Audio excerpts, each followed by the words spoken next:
wewe rero umuntu ushobora kuza ugafata umunsi w'Imana ukama wigisha ukaba uzi ko ufise abayoboke hanyuma ukongera ukaba witwaje ko watwaye umugambwe imyaka myinshi ugakorana n'abo bantu wita abajenosideri iyo migwi canke iyo migambwe wita abajenosideri ariko ukaba aka kanya ariko uri kurakoba wokora ubusa hageze ko rekera abatutsi bivugire hanyuma ugombye kubafasha hagararana nabo ariko reke kubazivya kuvuga nta muntu akubujije kugwanira agateka kabahitanywe na jenoside ariko yacuvuga ngo jenoside ngo abayikoze ngo nabanaka nkaho umenga bayikorewe ntibabizi kuko we ntiwayikorewe. Hanyuma ikigira kabiri, abantu batwaye amaradiyo nka Muhozi, ibintu muriko muravuga muri no minsi nivyo biriko birabadevoila. Ntushobora kuvuga ko muri 1993 abantu bariko barabica kumuranga izuba riva, hanyuma ukavuga ibikorwa wakoze byo kuva muhira ugenda kw'iradiyo n'amaguru, hanyuma inyuma y'iminsi mike yo kwarizayininga, hanyuma warizayininze ukacuvuga ngo waronse ububasha bugenda na helicopter y'igisirikare ukazunguru ugasiyona igihugu cose. Ariko mwibaza ko abantu bari ngaha ari biguguterema ko mwumva ko iryo cumu ry'ubugabe mwashize hejuru y'imitwe y'abatutsi imyaka n'imyaka muzokwama murikoresha mu guhenda abantu, mwibaza ko abantu ari bijuju. Mwebwe mitwe ihenda aba bana, mwebwe mitwe ihenda aba bantu bari kubakora iyo bwava kugira ngo bamenye ko umuntu wese ashobora kwemera ivyo bavuze. Ikintu kizobamenyesha muri bo ngiki ndakababwira, zosanga umuntu agize space, hagize umuntu aduga akavuga ikintu kiri contre oya gutumye ngo wirirwe uravuga, nta mwanya tuzobatako. Mutanze ijambo muzoritange, kanatsinda munaritanze muca murivugiramwo kugira ngo umuntu iciyumvira ariko arashikiriza gitsinze, kuko nta nubwo muriko mugwana n'iciyumviro, nta nubwo muriko mugwana na ideas, muriko mugwana n'amazina. Aya mazina mubona ngaha n'amazina y'abantu batazinanye ariko bari interconnected n'ukuri kubanima, kandi uko kuri nta pluriel kufise, ukuri kwitwa ukuri. Ivyo binyoma vyanyu rero bishake bingana igihumbi, tuzobisekurira mwisekuro imwe, mwigunira rimwe, ariko iyi mitwe ibatuma nimenye kuva uno munsi ko siziri ku nama muriko muragwana nawe, sitimba sisindumuja si kike soswa muriko muribaza ngaha, n'abantu bahagurutse. Amor Fatiya bivuze neza, n'abantu bahagurutse, bamwe bari barazimiye, bamwe bari bagiye nk'uruzi rutwaye, ariko baragize Imana babona rurabasutse. Rero urwo ruzi rwanyu abantu b'abatutsi bapfuye imitima, turiko turababwira kugira ngo imitwe yabo isubire iduze gatoyi, ugutwi yumvirize.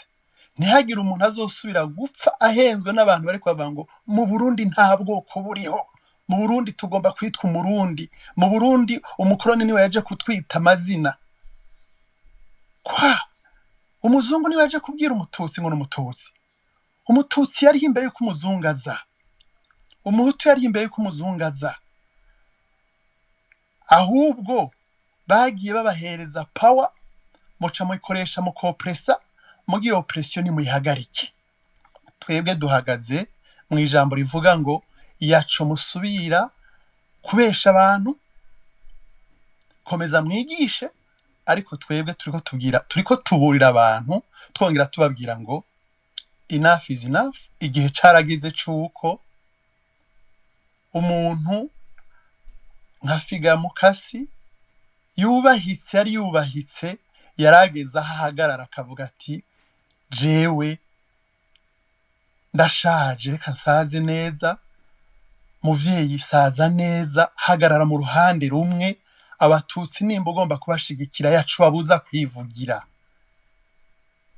Mushinga ntaye Dr. Rugambarara twubaha, twakuze twubaha, yacufata iya Mungu y'imisa y'abakatolika n'abaporoso ngo uyigire iyo kuyovya abantu kuva kuri rigiteka gushika kuva kuri uburi igiteka gushika uno munsi.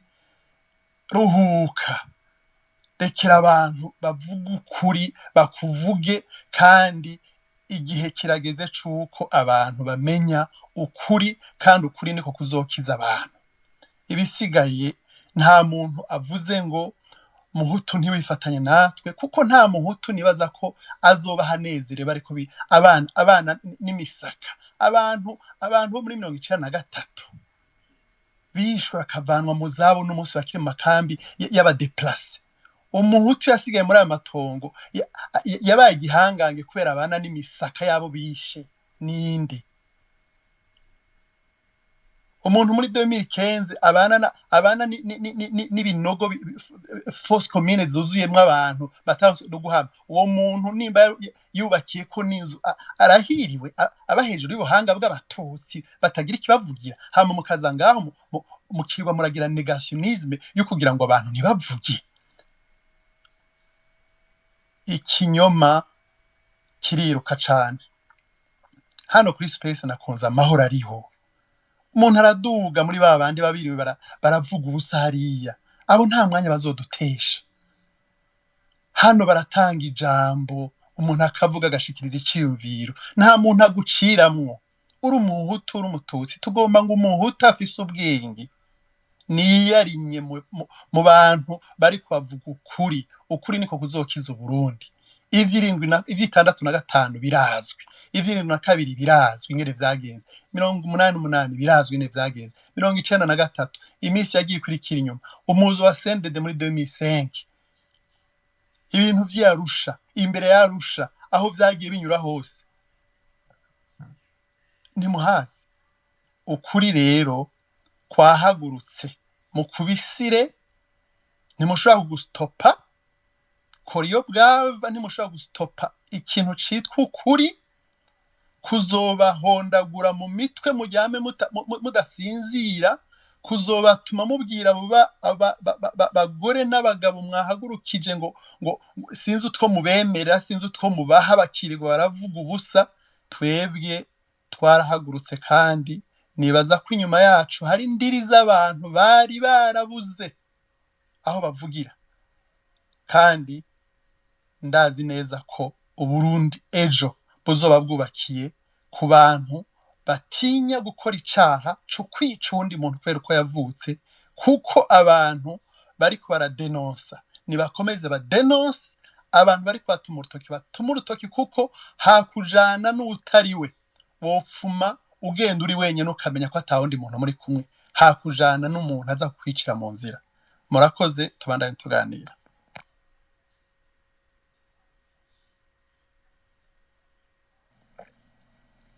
Murakoze. Ukuri reka twumvirize turaje. Ndabaramukije, ndabahaye mbere mwire sina canke gake sindabizi. Ni iyi Space yemwe na gatangaza. Urabona ko umuhutu muraburana akagutiza urubanza.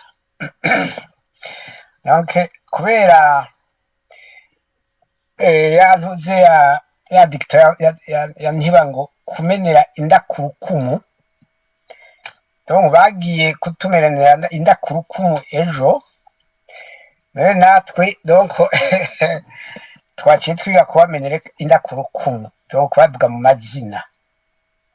Iyi ni evolution ikomeye cyane, kuko kare hari ibintu by'ubushinga ntahe byahoraho byo kugira gake. Ubu rero bizoza biragabanuka, tumenye ko turi mu ntambara. Mu ntambara rero solo la doctrine donc Eisenhower, mu ntambara nta bienséance ziriho. Intambara n'intambara, donc urwanisha icyo ushoboye cyose. Jambre rero kuri iyi ntuze titre ko mu kasi na Rugambarara na Muhozi bo bari denegationniste. Jewe birangora gukoresha amajambo ya negationniste kuko harimo tellement de flou yuko udasubira kubona la dimension pratique yayo muri situation dramatique et d'extrême urgence turimwo nk'uku notre frère Berlin donc en 1885 yagumye abivuga kandi niyo abakiri inganda muramukije ni umuntu n'ingwanyi cyane umunyamurenge w'ingwanyi cyane nta janago nta muri izi ntambara turimo n'abanyamurenge bazimiye nta janago hariho abanyamurenge bari ku murongo bazi ibyo barimo donc abo rero turi kumwe ntagira abazo kwibesha rero ngo donc ndashira excuse ariko mbaba ngaruka ko ngo turiko duteranya ubwoko bw'abatutsi b'i Burundi ngo n'abanyamurenge c'est pas vrai hari abanyamurenge bazi ukuri donc bazi ko turi mu ntambara ikomeye cyane kandi donc ukuri kwabo guhuza n'ukuri kwacu abo tuzogumana nta kimwe kizoduteranya donc abo bandi bazoza barujwanya akagara abandi barujwanye donc abanyemera donc abona akazi kabo donc bazoba the lost souls mbeme ma message ntuze umuntu yitwa uretse sukana ngaye umuntu yitwa Ziravumera ndamubwire agomba ko duhangana kuri kwiwe no kuri kwanje azoze ngaha kuri space anyomoze ndamunyomoze ngapana kuja kijya ngo ntuze ngo yasikia demenasi wanje sa nawe kensanze je na fete ndiwanze neza jewe bon iyo ni parenthèse reka tugaruke kuri aba bantu en fait jewe ndabakarifia la fois passée narivuze aba n'abagwanyi kujya ubonye biyafiriye mu mihari y'abagwanyi aba bantu n'abagwanyi kandi bintaheba n'abantu abarugambarara Muhozi ntuzeya donc Mukasi aba n'abagwanyi donc batwizirikiye ko barizirikiye ku batutsi bavuga bati tuzopfa dupfane murahumba donc ntaho muzotujana nico gituma ubona hajya niyo raison de la fraude d'identité yabo abo bose ni fraude d'identité ico bahuriza cya mbere ico nari yamvuge gihuza ko fraude d'identité rero donc cy'ubugwanyi cyo mwacyumvise ndakigaruka ko bo mwana kivuze nta no bose rakuza bigaruka koko donc ubu rugambarara Mukasi Partehutu ntuzeya donc Muhozi ubugwanyi bwa Muhozi reka ndabubibutse ntimwabyibutse ko Muhozi afite ntimwamutevye ko c'est normal kubera ko yari dans la presse no abakabakiriyo ntiyagaragaye mu migambwe canke bya droit de l'homme ibintu bivuze ariko Muhozi mu mwibuke tumwiganirwa na Rukindikiza ati twe na Muhozi twinjiye igisirikare ca iskamu kugira ngo tuce filtre tuje kugitegeka osome c'est-à-dire dukore coup d'état dukore intwaro z'abatutsi tudirije iki gisonda c'abatutsi ku Kanyaro ku Mayeri no ku Kanyaro donc aho niho haciye bakora donc baciye bakora une association indani mu gisirikare donc bavuga ko baje gukora ama conference muri ville hagati bari muri scam agatangaza bon bref murumva ko ikintu bahuriye akabo batatu bose bari yafiriye ku murongo wo kurwana donc chers amis turi mu ntambara abantu nta negationnisme abana abanyentambara rero ifo kubopoza intambara imeze gute reka ndayibabwiye jewe ndakunda yuko tuvuga ibintu twari byerekera ku ntambara ko niyo turimo genocide hajya nicyo bita guerre totale donc en terme de guerre donc ibyo bakora reka ndabibabwire neza ndabishematize aricyo gituma banyibasira personnellement kositu ariko ibyo ndavuga mu nyuma ikintu bagira en terme de schématisation de guerre bakora ico biyita donc la démobilisation des réserves potentielles z'abatutsi en cas de guerre réelle. Donc reka ndabisubiremo, izi message batanga contre moi, contre vous, ce ne sont pas adressés contre moi ou contre vous. Ces messages sont adressés aux jeunes, à nos enfants, à nos petits-enfants, à Baba Fissé. Ce sont des messages soit narratifs, donc yerekeye donc twavuze ntuzera la vélo cerveau tout ça. En fait, en termes techniques militaires, il y a démobilisation. Il faut démobiliser les volontés. Les guerres sont construites par les volontés. Donc, abana bacu bakuramo la volonté de combattre pour leur identité, la même identité pour laquelle nos ancêtres natwebwe donc bagwane nos ancêtres natwe tugwanira, ariko kugira ngo abana bacu donc babakoupe de cette chaîne de combat. Nico gituma wumva Rugambarara agenda mu makando refugiés. Donc Mahama ajya ama message ajya bona agira kuri haya kuri ntuze kuri space na yadresse atwebwe, nico gituma ubona icyo mubwiye cyose bisanfu. Ce qui est important chez lui nuko donc abana b'abatutsi b'Imahama bamukurikira de gré ou de force. Ils n'ont même pas le choix. Hano mugire ngo ils ont le choix. Non, ils n'ont pas le choix. Il y a des systèmes de contraintes internes tutazi qui font que ils doivent absolument suivre les enseignements de Maggie et de Rugambarara. Point. Ibyo abaderije u Rwanda nibo babizi nuko batashobora kwitubwira gusa. Dushatse twonabimenya d'ailleurs. Donc c'est une guerre féroce badukorera kugira ngo bakupe donc les générations en deux, kugira ngo iyi génération yacu ifise la conscience de notre identité, donc nisho quoi passer donc à nos enfants et à nos petits-enfants. Nico gituma ils sont furieux contre moi d'abord. Pourquoi? Reka ndabibabwira. Bari furieux contre Kositu kubera kuko ni jewe muri mwebwe mwese fise une longue mémoire de combat. Pas combat des armes, yaziturika, mais de combat, donc nous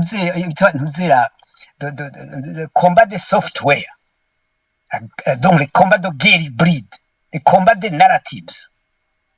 Donc je suis le plus vieux parmi vous à fixer une longévité dans la guerre des narratives. Une guerre que j'ai commencé depuis 1993. La première conférence internationale, donc de presse internationale, il va être organisée dans un pays occidental. Après le 21 octobre, il va être organisé par GEO à Bruxelles, au centre de conférence, il croit UPC. Il connaît tous les présidents aussi, les rois, ils vont créer la conférence de presse. Aussi, il faut les trois conférences de presse. Donc, exactement une semaine après. Donc, compter le 21, donc probablement dans le 27, de la conférence de presse. C'était une première. Je remercie d'abord et je salue à la conférence 3 à ce moment-là. Donc, sinzi ugomba kubavuga amazina pour ne pas les mettre en danger. Donc, abo bakiri mu Burundi, ndazi ko ariyo. Mais c'était un acte de courage du jamais vu. On n'avait jamais vu ça dans un pays donc dominé par le Hutu et l'IDC. Ça ne s'était jamais vu. Il a fallu donc un courage et donc, je veux dire simplement un génie. Donc,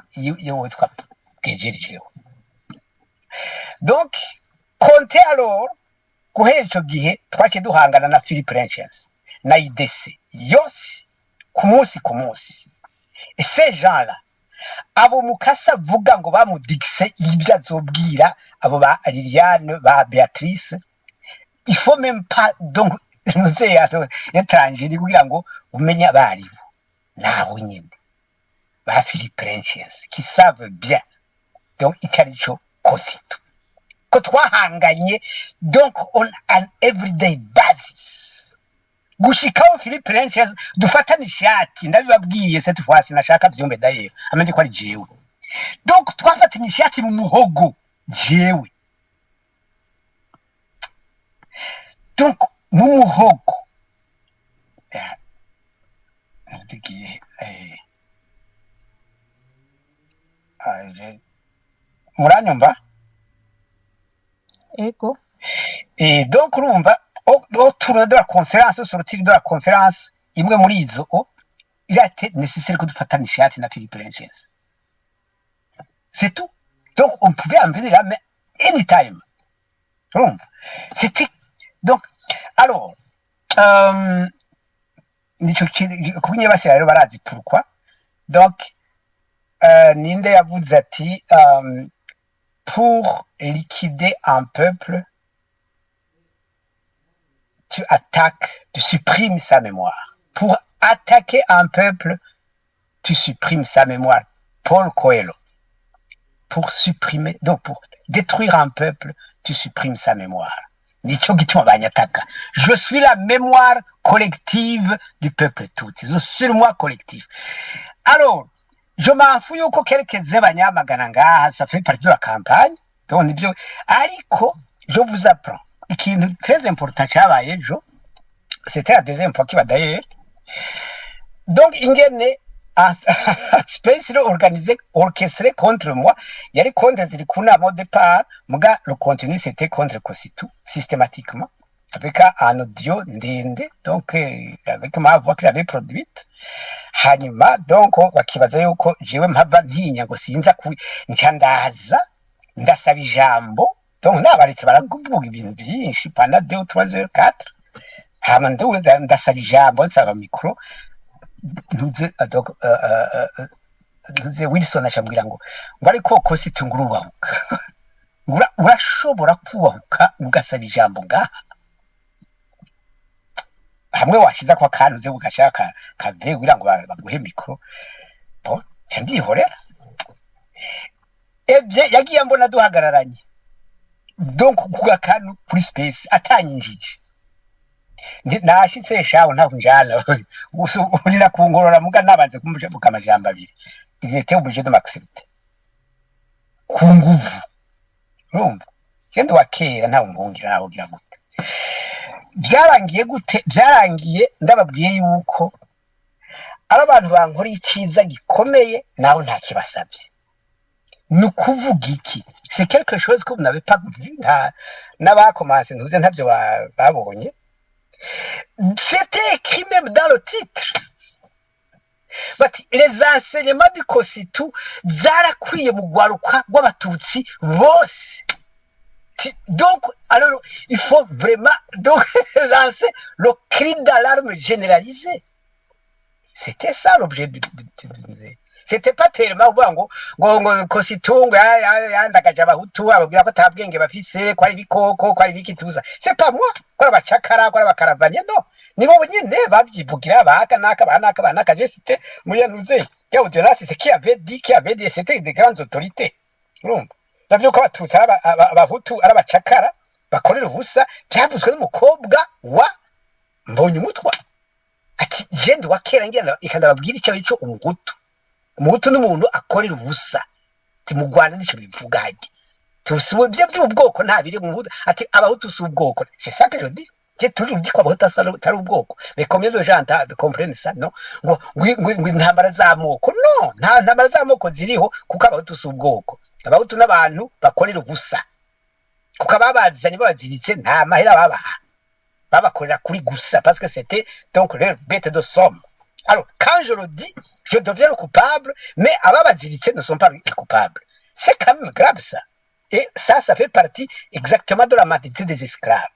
Bon, bon, Wilson rero wakoze cyane gose. Ujya kumenyesha amahanga pendant 8 heures yuko en fait les enseignements du Kositu zakwiye mu batutsi cyane mu gwaruka kwisi yose.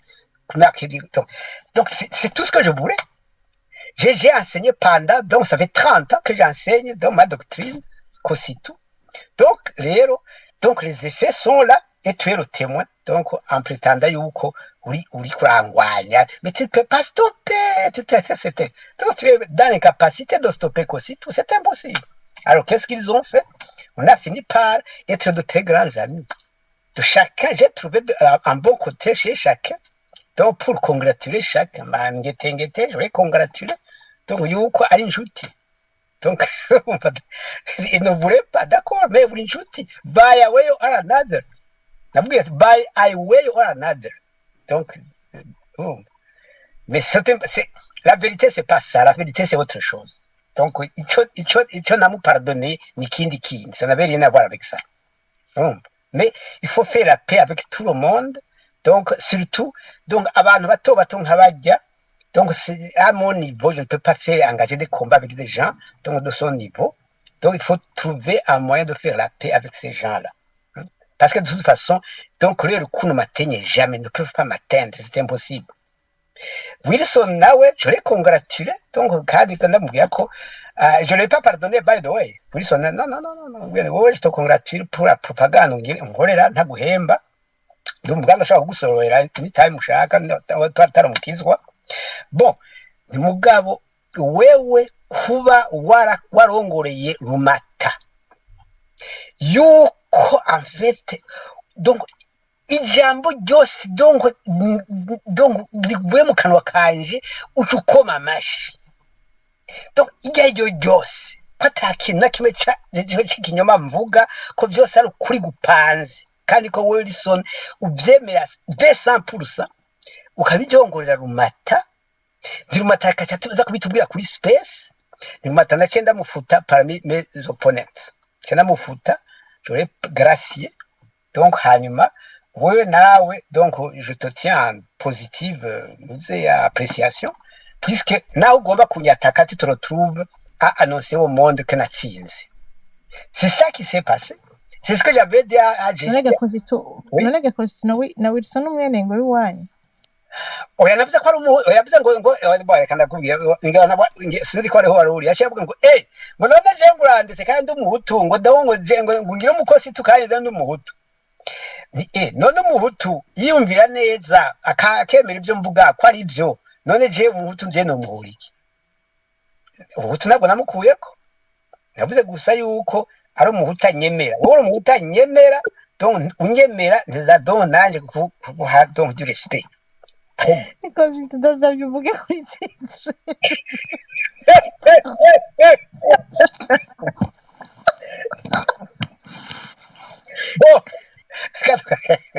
Bo yakawe gaciyemo mugabo rero data hari ikintu ari umuntu yanyandikiye donc ngomba vraiment sindamutenguhe comment dire ntuze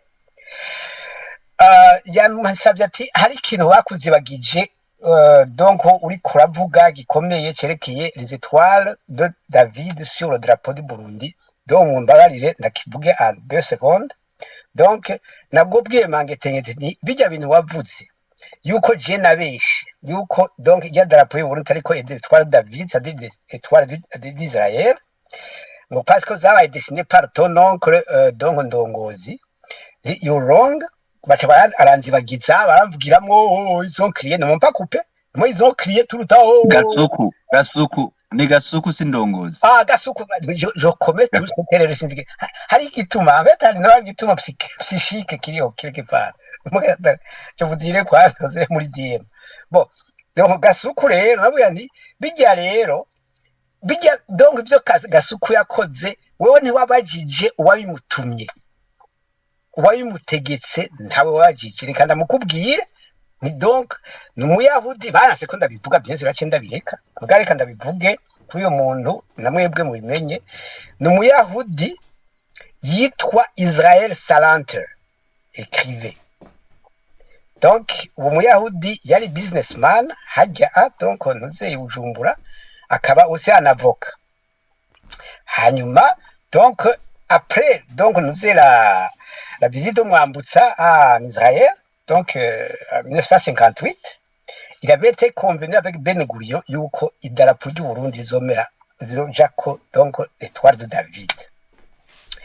Hanyuma, donc for some reason, donc sûrement pour des raisons techniques, mwambutsa ntiyashobora kubigira.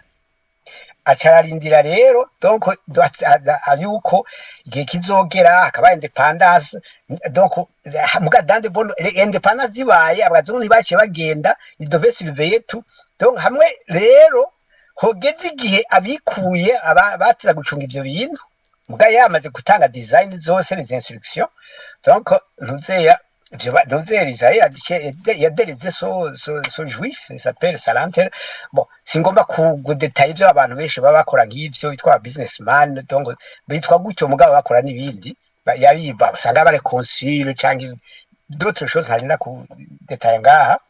Hanyuma ndiwe rero donc en 67, donc yaciye a dessiner sur un papier donc blanc, a dessiner donc l'étoile de David correctement au crayon, acha donc ayiha Gasuku qui était un dessinateur professionnel, sinzi aho yari yavyize peut-être mu bazungu canke une école technique ahantu yayize kudessina neza, aca bicapa ati iyi rero uzobishireko 3 fois sur donc nuze irya darapara igira nuze chapa 3 kurya nyene ati binshireko neza sawa sawa, après on procède à l'impression du drapeau. Siko byagenze. Donc madame nuze ya Pamela alias Mangetengete, donc ce que tu as dit est vrai, sauf que tu ne sais pas d'où c'est venu. Donc notez le nom Israël Salanter. Bon, iyo parenthèse iraheze.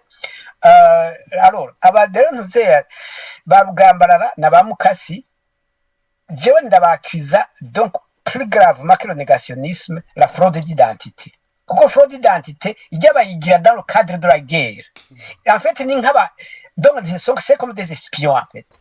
Les espions doivent chaque fois changer d'identité, de ID, changer d'accoutrement, changer de coiffure, changer l'espion en fait doit changer tout le temps des choses. Donc rero à des motifs de guerre. Donc ngomba kubibutsa yuko 72, donc ikintu ndababwiye cya fraude d'identité c'est tellement grave, muce musubira mwumvirize witwa Ngendanganya irindi singa yitwa avuga ati donc 72 yiga hehe yiga kuri College Saint Esprit kumbure, ati baza kudutora n'amakamyo, donc yitwa Eli Ngendanganya Eli oya nirindi si Eli Jenzi Jean son grand frère ariko ntuze ya son petit frère ariko ujya nirindi un peu plus moins classique. Eli c'est classique mugabo ni moins classique. Ndamufise kuri vidéo, je peux partager ça avec vous. Aho baciye avec ntuze yo camion, donc l'histoire du camion, donc plaque immatriculée plaque 0008. Donc iyo rero hajya bavuga ngo banyeshure ngo baza gutogwa ku mashure, niwe qui a expliqué ce qui était derrière. Yavuga ati twebwe tutari twahinduye ntuze ntuze amazina, non tutari twiyise abatutsi turi abahutu en general, nta kibazo twari dufise, sauf uwakotije wari actif wagiye ntuze mu bintu nk'ibyo. Ati mugabo hariho abantu qui n'avaient pas cotisé, donc qui n'avait pas été actif forcément, donc pour les entraînements cyangwa mu manama, mugabo qui était des Hutus, donc qui s'était donc fait passer pour des Tutsi. Ati abo rero izo kamyo ni bazahiga 0008 baraba ba mukasi mwarumvise ko bamukoreye ku ikamyo arinda ko ari, donc yaba hari umuntu yafotora yari 0008 matriculation. Donc Michombero ne s'est jamais trompé sur donc la peine à nous administrer à des espions comme ça. Abona ba espions, voilà, dans tous les pays du monde, un espion a fâché, la peine murayizi vraiment. C'est la peine capitale. Donc autrement dit, nous avons affaire à des espions, donc on va ils ont changé l'identité, donc des produits d'identité, donc et selon donc le précédent, c'est-à-dire la jurisprudence établie par donc nous Michombero, donc et toutes les nations du monde, abo bantu donc baca baja ku ikamyo 0008. Reka ngeze ngaha murakoze urije nari mfite ibintu byinshi mvuga mugabo c'est bon. Icyo ngomba reka mparize ku kintu kimwe pour assurer abantu qui ont des problèmes kwitwa mes disciples. Narabivuze kenshi, je n'ai pas de disciples, muga ntibavyumva. Donc ntabo nshaka, ntabo nkeneye, nta majwi nkeneye, nta acclamation nkeneye. Donc je suis donc à lone wolf, donc un loup solitaire. Donc njengwana donc pour m'aligner donc le plus correctement possible et le plus exactement possible sur la vérité. Gusa ukuri. Donc hengu ukuri ndoze mon ami ukuri. Donc mon frère disons plus précisément ukuri.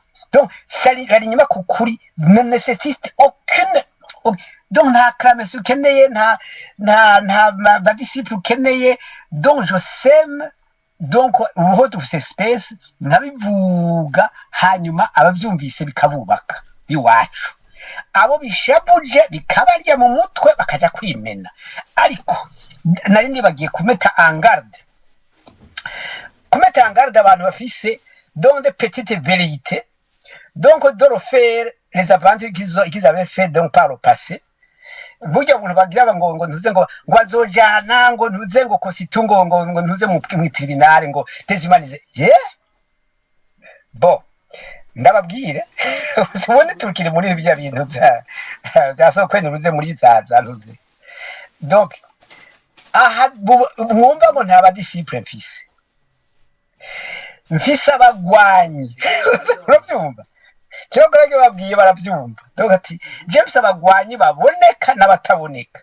Donc ndababwiye yuko l'alignement sur l'univers ndiko fait que je défie quiconque à recommencer les petites aventures bagize en Europe zakozwe n'uwitwa Ntibashira kandi n'uwitwa Pacheri Ndikumana na Kirombo Gaspard n'abandi nk'ababicaye batatu. Ils ont fait ces petites aventures.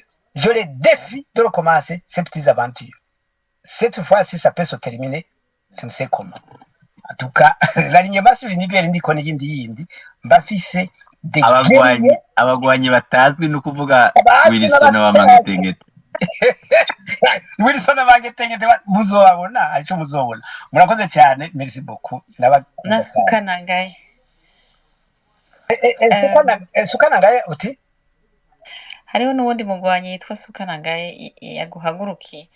Je le mets en garde. Je le mets justement en garde. Ntuze nagira bumera, je le mets en garde. Donc ushaka araza tuba tudebate ngaha mugabo umenase dogo à côté à gauche à droite, ça ne joue pas kuko j'ai des guerriers visibles et invisibles. Murakoze. Imbere ko mugenda nagira ndababaze ikibazo cihuta kubera turiko tuja ku musozo. Hari ikibazo nari nabajije sinibuka umuntu akibajije, nakibajije Beatrice. Iki kibazo kivuga kiti: mwebwe mubona ari bisanzwe ko ishirahamwe bavuga ko rirwanira, ndabivuze nabi, ishirahamwe rirwanira kuvuga ngo bavuga sivyo, ishirahamwe rirwanya genocide bise ase genocide Cirimoso, ase genocide basiguriye yuko ari association Action contre le génocide. Oya, bavuze ngo association de lutte contre le génocide, niko numva. Vous trouvez ça normal que bashobora kwandika ngo association de lutte contre génocide sans ajouter génocide de qui, de quoi?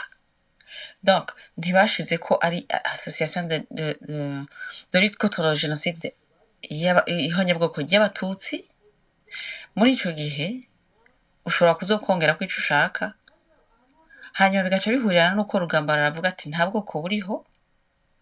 Nibaza ko ico kintu kica kiba sans effet kuko urumva n'ubwo bwoko muriko muraharanira gusabira ubutungane ntibubaho.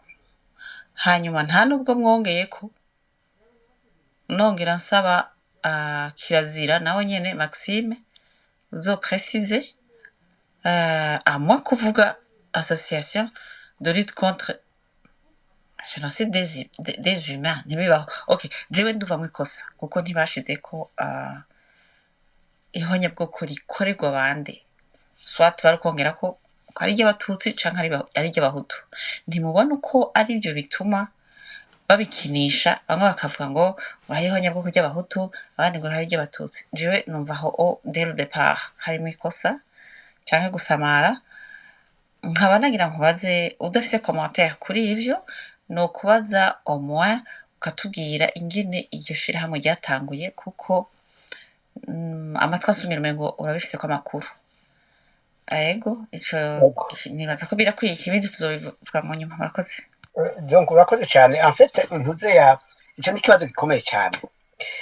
C'est très gênant bien sûr de commenter pour plusieurs raisons personnelles. D'abord kubera donc le nom qui est attaché à cette organisation que je respecte beaucoup, qui a fait beaucoup de choses. Donc c'est non seulement un ami mais un maître donc à penser d'université. Et après un collègue, professeur Bernard Bamboneo, qui vient de trépasser par ailleurs.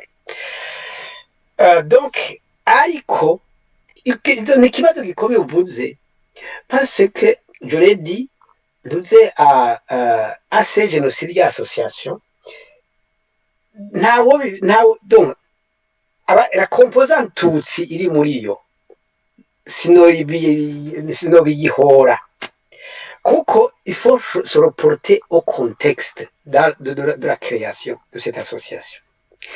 Burya iyi association il est issue d'une autre association qui fonctionnait donc au niveau qui était une de réplique tutsi ya iteka yabandadaye na barugambarara. Burya hariho iyindi association dont on ne parle pas yitwa association ariko mu ba Mujosi ba professeur université bakoma ibijugazo ba Mujosi ba Gatunange tout la crière batutsi bajya donc babigisha muri université yitwa Sonera, donc association Sonera des droits de l'homme. Donc iyo rero en fait niyo qui a été donc nous dire le terreau donc il y a you imaginer ce qui pouvait suivre, ou alors qui devait être donc au départ il y a donc il y a exprimé les protestations contre le génocide, mugabo for some reason yaracecekeshejwe. Je soupçonne ko acecekeshejwe justement nabo donc bagomba guca bashyiraho une association hybride, donc il devait être sous la direction de l'Iprona, et l'Iprona de l'époque c'était Mukasi et Mayugi, c'était les ténors. Ndababwira pourquoi aussi c'est les ténors, un élément mutazi naje qui m'a été donné récemment par quelqu'un que je remercie d'ailleurs, ni abaye ariko arumbiza Mukasa mitondere ko uri jari donc ahari Sonera bari kubise igitutu, yari mu bajya babamboneyeho ba Gatunange, donc abatutsi bose pratiquement bigisha muri université bose bari baje muri iyo Sonera. Bon ba ntambwiriza ba etc bagishuri bon iyo rero baricecekesha. Hanyuma il faudrait que tubaza abarimwo donc qu'est-ce qui s'est passé exactement. Bon on le saura. Hanyuma baca bakreya rero iyo ase génocide.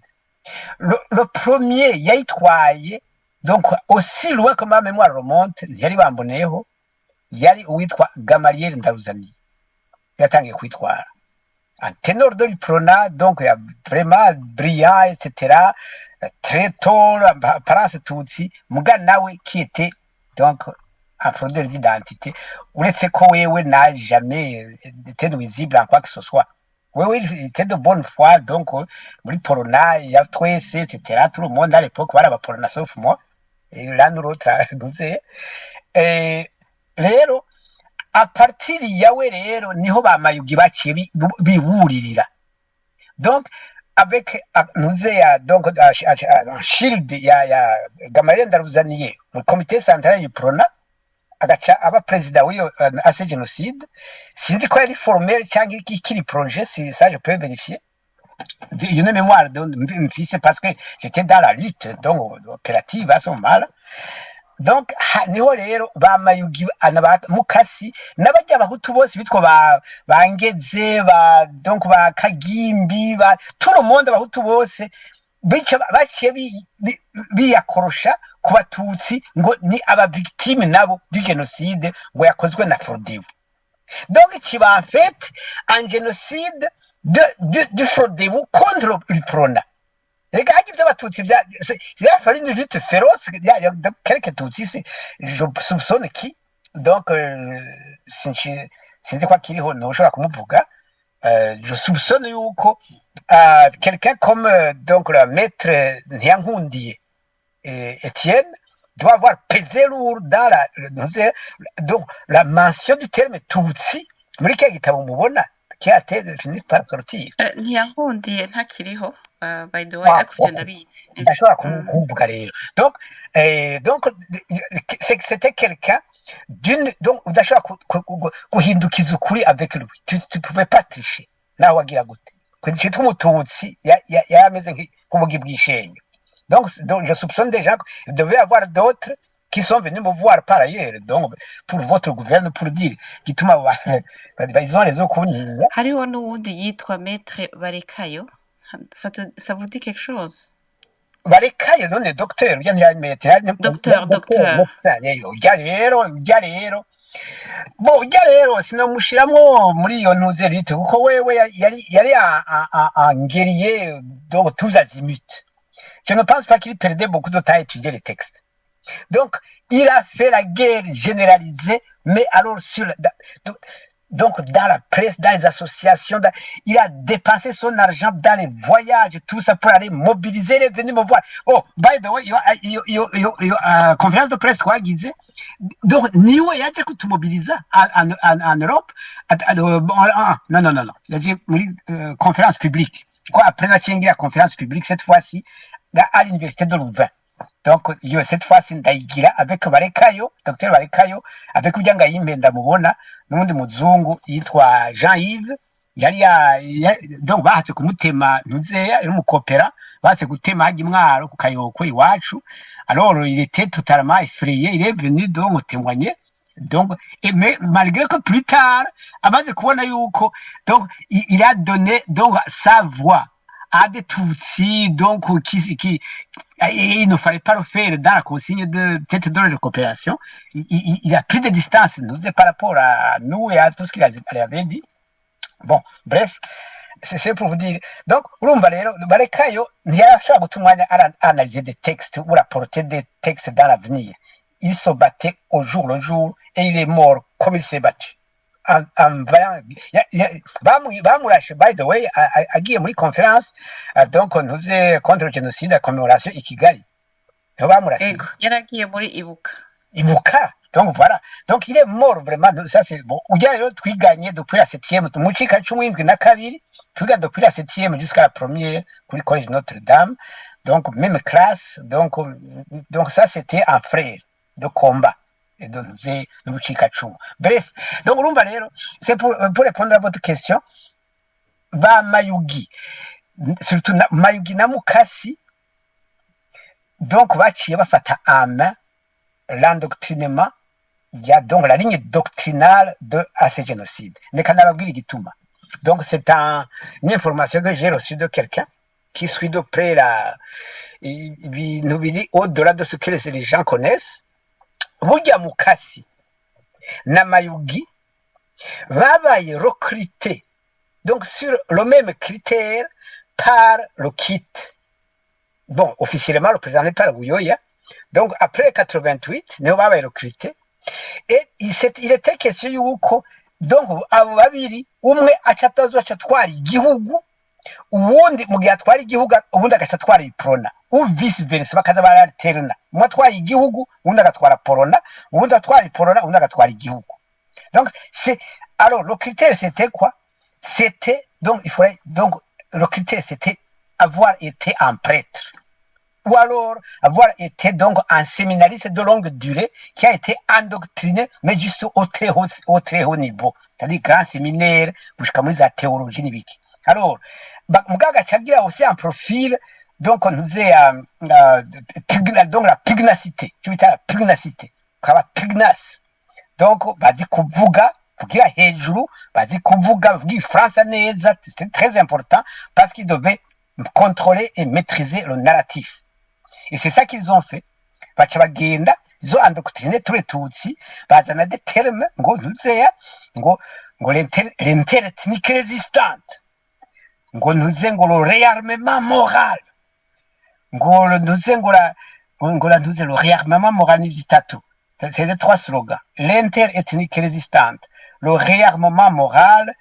et la mémoire vigilante izo ni mayugi qui les a inventés nta muntu numwe bamboye no c'est pas d'où c'est venu tuze nta numwe abizi donc hari bitatu la mémoire vigilante l'internet ethnique résistante le réarmement moral imwe muri izo au moins que je connais très bien c'était un slogan donc une devise d'une organisation donc nous est clandestine nazie qui a nous donc exfiltré les nazis donc nous en Europe et sous couvert yuko ngo ariko ibina en aide aux rescapés juifs muragenda mu contrôle yari c'est terrible niyo d'ailleurs yo nous donc ditwa le réarmement moral niyo en Suisse bagiye gukoraniramwo sindi ko mukivyibuka c'était quelle année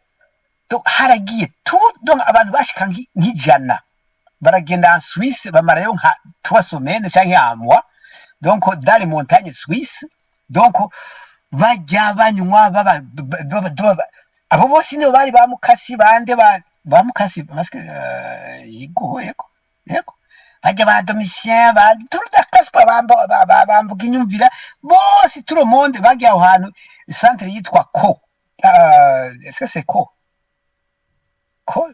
je pense la conférence de Co yego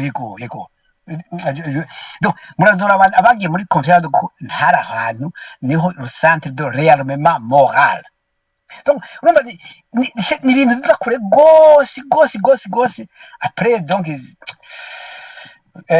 bref ngira ngo ni ibyo wagomba kumenya c'est dommage yuko batongereka abatutsi muga on comprenait le contexte et aussi yuko la cause tutsi en fait a été kidnappée donc nous munsi murabona regardez par exemple l'incident récent donc vous avez été tous acteurs donc vous avez fait même en space donc Cindy kibuka neza qui vous avait accusé oh non qui avait accusé à ce génocide d'avoir signé un communiqué si kibuka à propos de quoi bachavuga ngo c'est un communiqué de la diaspora tutsi mwachibuka ko mwachi mukora space ou même docteur Emmanuel a protesté Fokode il faut coder ati non nous ne sommes pas une organisation nous êtes tutsi twebwe non pas du tout c'est organisation contre le génocide sinon yobera twe waguruka tugenda kuyigwanya donc c'est hérité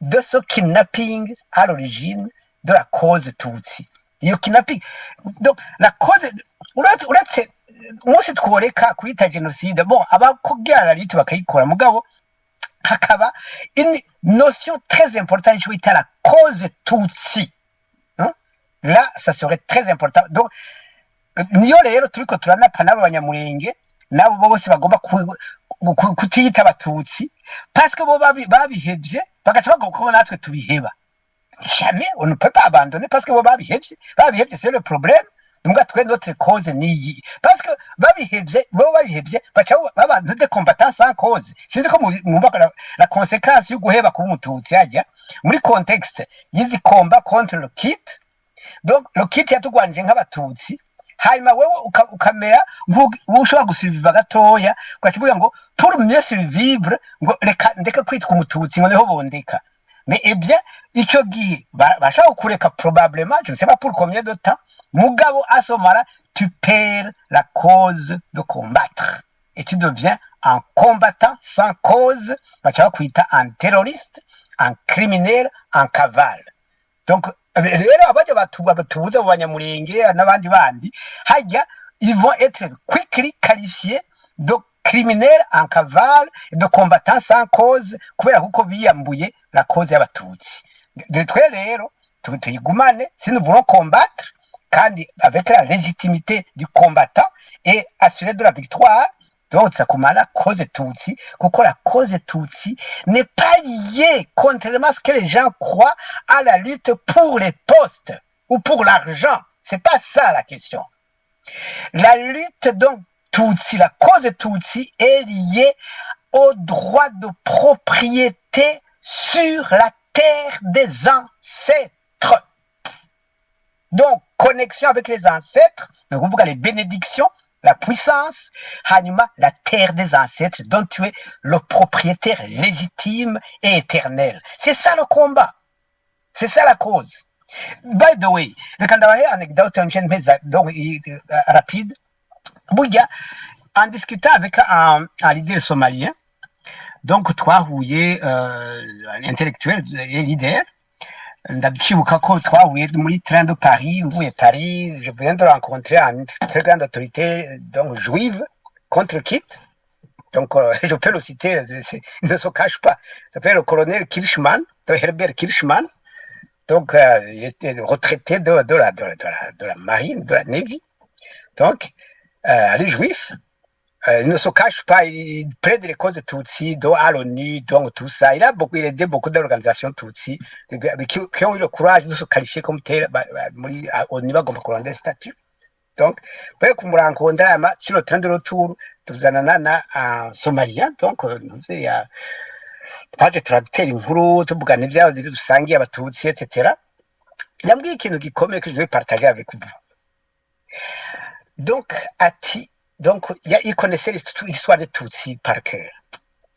Ndavuga nti ndamubaza nti none mwebwe donc twe turafise donc un programme bien sûr de jonction natwe ndamwebwe donc de manière pratique. Mugabo donc comment tu conçois le fait que twebwe turabayahudi et que vous êtes des musulmans? Quel problème y vois-tu de ton point de vue musulman? Vous savez ce qu'il m'a répondu? Yambwiye ati hajya ibi bya musulman islam twe iwacu ni cover-up. Ati hajya twebwe donc urazo ati les noms zacu donc ni musulman jusque kuri troisième menga génération. Donc il y a trois noms musulmans, Ahmed, Ibrahim, troisième.